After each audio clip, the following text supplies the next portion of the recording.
Peter Obi is a disaster in Anambra State. Our rally, no industry in Anambra State, except the brewery, which he built for the Anambra people, for them to get drunk and go and kidnap people. That's the only thing. For example, I have made a statement.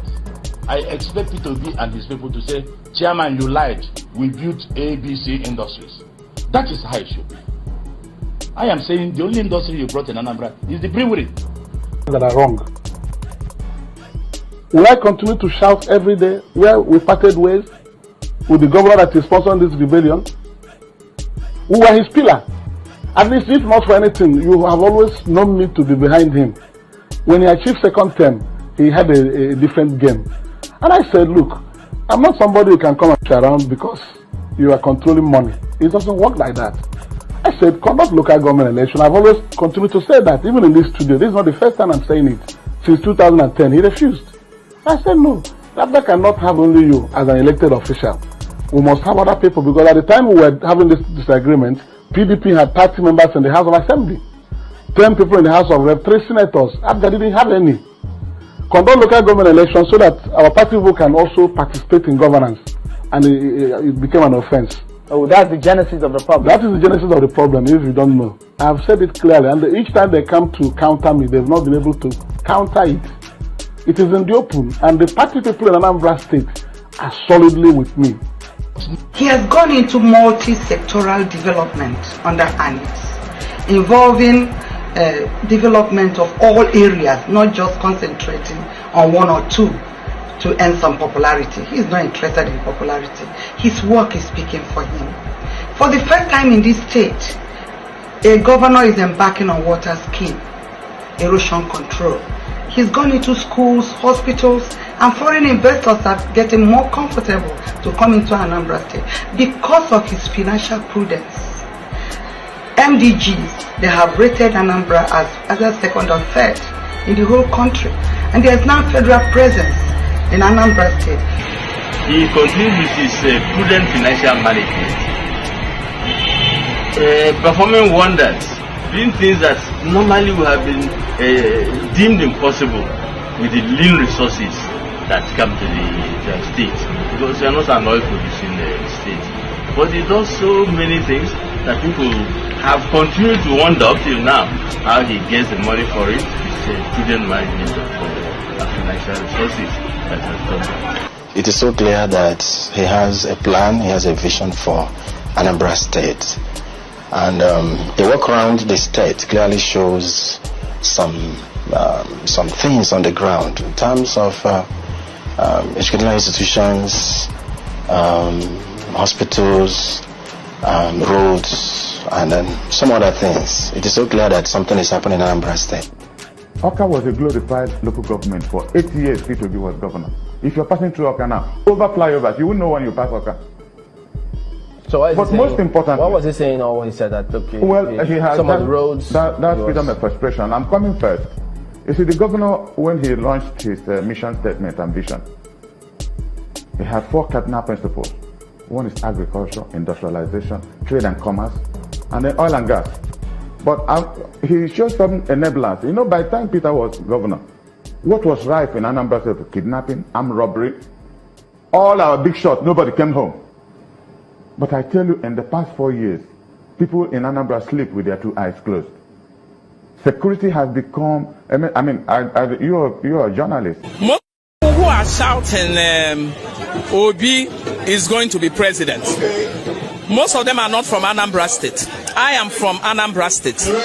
I was born and brought up in Anambra State. So I know Peter Obi when he was the governor of my state, and there was nothing much he did in my state. So those people shouting Obi, Obi, Obi, they are not from Anambra.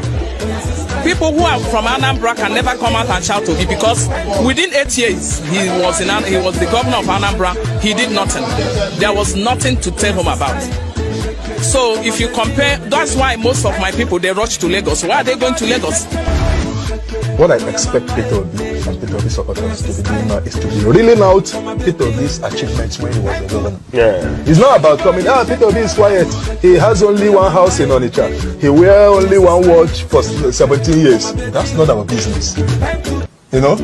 What Nigerians want to say is when Peter Obi was a governor, he did this, he did that, he did this. Now look at Anambra when Peter Obi. Compare it to now that he's no longer a governor. You know? All those, that's why Tinubu will still sit on the wheelchair and win elections. Because we are busy reeling out his achievements. When he was a governor, how many people he has been able to raise? People that worked under him, where they are now. How Lagos changed after Tinubu became governor, you know? I am not a politician. I am a decorated soldier. I am an army general. If you are looking for thoroughbred politician of master class, visit Lagos Boarding House. There you will find what they come up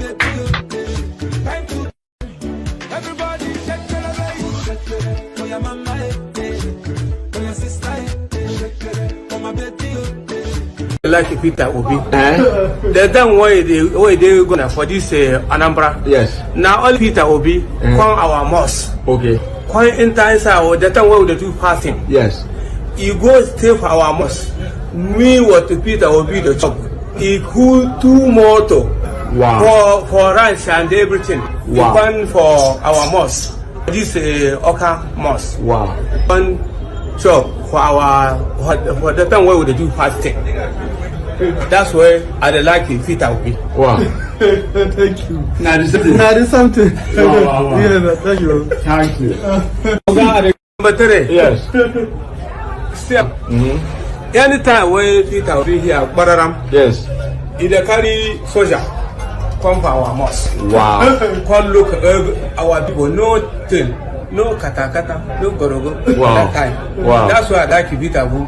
Now Malam Hassan, now him talk with this one. Wow. Thank you, thank you. You must Peter Obi, that's why I like. The time where the time where they for president, they come from my mind. They come from my mosque. Wow. When you get for governor now? The time where they for government. The time where they do for party. That's why I like him. I like to make you raise. Make everybody raise. They give about this APC or PDP money matter. Yeah. Make you find the best way to raise. Make everybody raise. Wow. Thank you. Thank you. Yes. He carry soldier come for our mosque. Wow. Come look our people. No thing. No kata, no gorogo. Wow. That time. Wow. That's why I like Peter Obi. Now Malam Hassan, now him talk with this one. Wow. Thank you, thank you. You must Peter Obi, that's why I like. The time where they come Peter, the time where they for president, they come from my market. They come from my mosque. Wow. When you get for governor now? The time where they for government. The time where they do for party. That's why I like them. I like to make you raise. Make everybody raise. They give about this APC or PDP money matter. Yeah. Make you find the best way to raise. Make everybody raise. Wow. Thank you. Thank you. So they say in politics you cannot be politically correct, and that is true. You cannot be the perfect man for the whole world. There is no how you be living in this same earth, this same world we are all living in, and then you do what will please everybody. There are millions and millions of people that are singing the praise of Peter Obi for being a guy or a man whose governance is appreciated by many, whose governance is loved by many, and to them, he's a man that can reduce the cost of governance, who can save for the future of this generation. But on the other hand, there are also many people who don't like his pattern of leadership, of pattern of his governance. Some call him a stingy man, some call him a capitalist, and so many others call him an opportunist. But in this video you just watched comparison, the people that spoke ill of him, Victor Ume, so many others that called him a liar, a disaster, a hypocrite. Name them. You can call any politician any name. But of all these names they are calling Peter Obi, as we speak now, no one has been able to tell us that Peter Obi embezzled public fund, which we all know that is common with Nigerian politicians. Nobody has been able to come up to tell us that Peter Obi stole money from public fund. Nobody has been able to tell us that Peter Obi did this with money, Peter Obi mismanaged money, except in the case where the current governor of Anambra State, Charles Soludo, is saying that the money Peter Obi invested in, one a brewery company that is worth next to nothing. But the main thing there is he invested that money. He invested that money he did not put into his own personal purse or private purse. So you look at Dora Akoinle, revered NAFDAC Director General, DG. She did well, she performed well, she's one of the best NAFDAC DGs Nigeria has ever had during the time of Obasanjo.